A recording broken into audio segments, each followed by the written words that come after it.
नौजवान अपने घर के छत पर पतंग उड़ा रहा था। अचानक हवा तेज हुई और पतंग की डोर टूट गई। पतंग उड़ते हुए एक महात्मा जी के कुटिया में जा गिरी। नवयुवक कुटिया में पहुंचा और बोला, महात्मा जी, क्या कुटिया में पतंग आई है? महात्मा ने कहा, हाँ बेटे, पतंग तो आई है, कुटिया में रखी है, जाकर ले लो। नवयुवक जाता है और जैसे ही पतंग लेकर आता है, महात्मा जी कह पड़ते हैं, बेटे तुम पतंग भी उड़ाते हो? नवयुवक बोला, हाँ गुरुजी, जब उड़ा लेता हूँ जब कोई ताश खेलने के लिए नहीं मिलता। महात्मा बोले, तुम ताश भी खेलते हो? नवयुवक बोला, हाँ महाराज जी, जब खेल लेता हूँ जब कोई शराब आदि पीने के लिए नहीं मिलता। सन्यासी कहते हैं, तू शराब भी पीता है?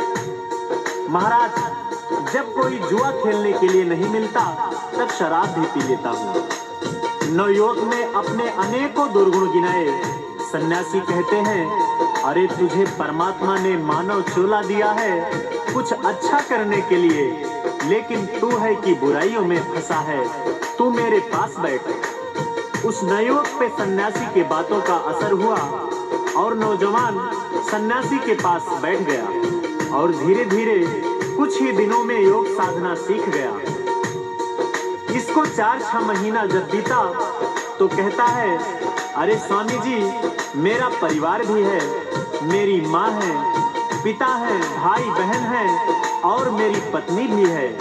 मैं घर जाना चाहता हूँ और यहाँ तक कि मेरी माँ मेरे बिना रह भी नहीं सकती, मेरी पत्नी मेरे बिना नहीं रह सकती, पिताजी मेरे बिना रह ही नहीं सकते। मैं घर जाना चाहता हूँ, उनसे मिलकर वापस चला आऊंगा। स्वामी जी महाराज ने उसे समझाया, बेटे दुनिया में कोई किसी का नहीं है, ये रिश्ते नाते स्वार्थ मात्र हैं, केवल तू ही अपना कर्म अपने आप भोगेगा। नवयुवक कहता है, ऐसा कैसे हो सकता है?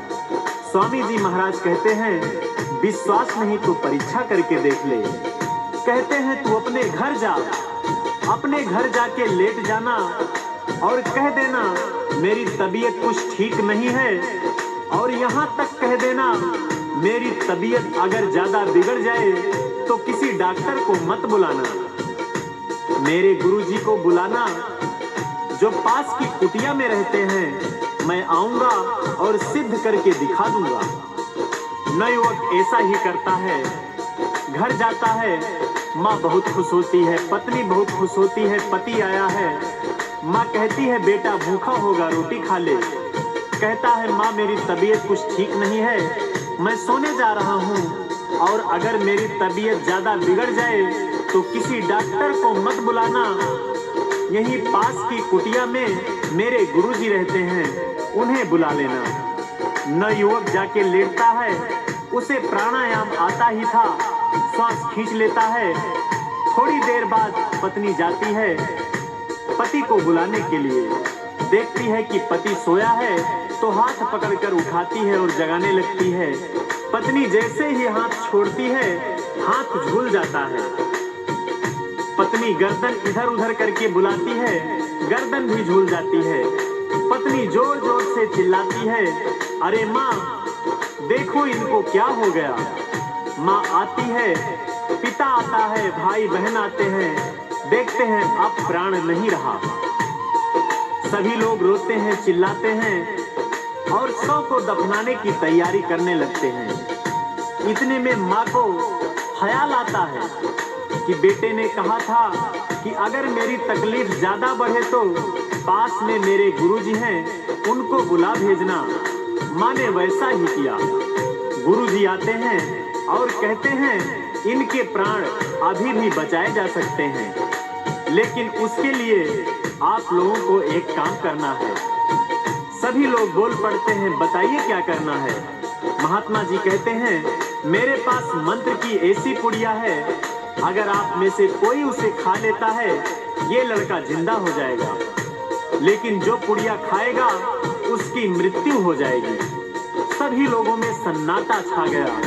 सन्यासी माँ की तरफ बढ़ते हुए कहते हैं, आप ये पुड़िया खा लो, आपका बेटा जिंदा हो जाएगा। माँ कहती है, अभी हमारी उम्र ही क्या है, भगवान ने चाहा तो दूसरा बेटा हो जाएगा। स्वामी जी पुड़िया लेकर उसके पिता की तरफ बढ़ते हैं, कहते हैं ये पुड़िया खा लो, तुम्हारा बेटा जिंदा हो जाएगा। पिता कहता है स्वामी जी अपने पोथी पत्रा निकालो, उसमें देखो अगर किसी दूसरे बेटे का योग बन रहा हो फिर ऐसी कोई दिक्कत वाली बात नहीं है। स्वामी जी भाई बहन के पास जाते हैं, सभी लोग कोई ना कोई बहाना करके टाल देते हैं। स्वामी जी पड़ोसियों की तरफ जाते